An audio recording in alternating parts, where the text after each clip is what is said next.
Hello and welcome students, Gyanjyoti coaching সেন্টারের পক্ষ থেকে তোমাদের সকলকে আরো একবার স্বাগত।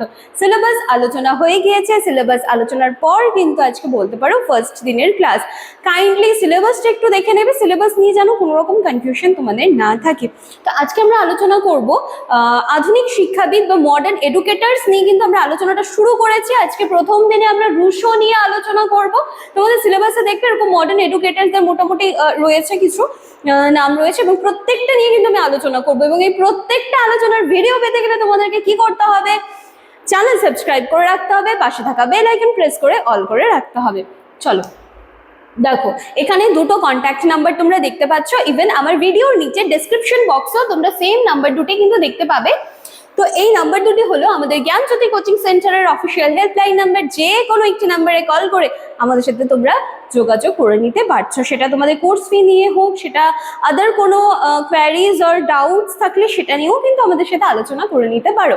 চলো এবার তাহলে আমরা আলোচনার বিষয় শুরু করছি। আমি আবারও বলবো, এই টপিকটা কিন্তু খুব ভালোভাবে তোমরা দেখবে। এক্সামের জন্য এটা ইম্পর্টেন্ট আছে। দেখো, জ্যাক রুশো। আচ্ছা এক সেকেন্ড। দেখো, জ্যাক রুশো আধুনিক শিক্ষাবিদদের মধ্যে অন্যতম একজন গুরুত্বপূর্ণ ব্যক্তিত্ব। তিনি অষ্টাদশ শতাব্দীর একজন বিখ্যাত ফরাসি দার্শনিক, এর সাথে সাথে তিনি সাহিত্যিক এবং শিক্ষা চিন্তাবিদ ছিলেন। তার শিক্ষা আদর্শ আধুনিক শিক্ষা ব্যবস্থার উপর গভীর প্রভাব ফেলেছে। রুশোর বিখ্যাত গ্রন্থ এমিলে তিনি শিক্ষার প্রকৃত উদ্দেশ্য এবং পদ্ধতি সম্পর্কে বিস্তারিত আলোচনা করেছেন। যে একটি শিক্ষা কি হওয়া উচিত, একটি শিক্ষার উদ্দেশ্য কি হওয়া উচিত, একটি শিক্ষার প্রকৃতি বা নেচার কি হওয়া উচিত, সমস্তটা কিন্তু তিনি তার গ্রন্থে আলোচনা করেছেন। ঠিক আছে, এবং তাকে কিন্তু প্রকৃতিবাদী শিক্ষার জনক বলা হয়, কারণ তিনি কিন্তু এই সমস্ত বিষয় নিয়েই কিন্তু কথা বলেছেন। তার জন্য কিন্তু রুশোকে প্রকৃতিবাদী শিক্ষার জনকও বলা হয়। ক্লিয়ার আছে? আচ্ছা, এরপরে দেখো, চলে যাচ্ছি আমরা নেক্সট স্লাইডে। দেখো, রুশোর মতে কি বলা হচ্ছে? শিশু স্বভাবতই ভালো এবং নিষ্পাপ, তাই তো? আচ্ছা, সমাজ কৃত্রিম ও নিয়ম, সমাজের কৃত্রিমতা এবং যে আরো জটিলতা, এই সমস্ত কিছুর মধ্যে যখন একটি শিশু চলে আসে, তখন কিন্তু কি হয় যে তার যে ডেভেলপমেন্ট হওয়ার কথা ছিল, তখন কিন্তু সেখানে বাধা শুরু হয়। তাই তিনি শিক্ষাকে প্রকৃতির সঙ্গে সামঞ্জস্যপূর্ণ করার কথা বলেছেন। তার মতে শিশুকে জোর করে শিক্ষা দেওয়া উচিত নয়, বরং শিশুর স্বাভাবিক আগ্রহ, অভিজ্ঞতা, প্রয়োজন অনুযায়ী শিক্ষা প্রদান করতে হবে। তার উপরে কোনো রকম জোর করা যাবে না। বাচ্চা কোন বিষয়টা শিখতে চাচ্ছে, কিভাবে শিখতে চাচ্ছে, তার চাহিদা কি রয়েছে সেইটা বুঝতে হবে, সেটা বুঝে সেই অ্যাকর্ডিং তাকে শিক্ষা দিতে হবে। ঠিক আছে, এই কথাই কিন্তু তিনি বলেছেন। এই ধারণা আধুনিক চাইল্ড সেন্টার্ড এডুকেশন বা শিশু কেন্দ্রিক শিক্ষার ভিত্তি স্থাপন করে।